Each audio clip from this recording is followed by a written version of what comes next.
Hello বন্ধুরা, চলে এলাম রাতের একটা সুন্দর ডিনার নিয়ে। আজকে তো বৃহস্পতিবার, আমাদের নিরামিষ, আর আমি এমনিও ভাত তো খাই না, তোমরা সেটা জানো।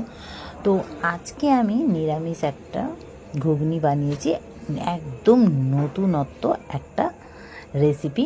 তোমরা হয়তো এখন ভাববে যে ঘুগনি আবার কি নতুন।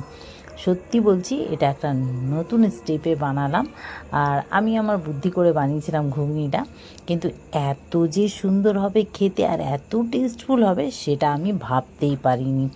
আর যেদিনই এরকম কিছু রেসিপি আমি বানাই, হয়তো বানালাম সেদিন ব্যাস, বলে না কাড়াকাড়ি লেগে যায়, এরকম একটা ব্যাপার হয়ে যায়। তো যাই হোক, আমার ছোটো ছেলে আবদার করেছিল যে সাদা পরোটা খাবে আর নরম তুলতুলে। এই পরোটাটা আমি খুব কম বানাই, মাঝে সাঝে, তো আজকেও আবদার করেছে তাই আমি বানালাম। সত্যি বলছি, পরোটাগুলো খুব নরম তুলতুলে হয়েছে, আর এটা সুজি দিয়েই আমি বানিয়েছি, আর তার সাথে নিরামিষ ঘুগনি। যাক, তোমাদের কেমন লাগলো অবশ্য কমেন্ট করবে, আর ভালো লাগলে লাইক শেয়ার করো, পেজটাকে ফলো করো, আমার ইউটিউবটাকে সাবস্ক্রাইব করো। আর তোমাদের আজকের ডিনারে কী হয়েছে রেসিপি অবশ্য কমেন্ট করো।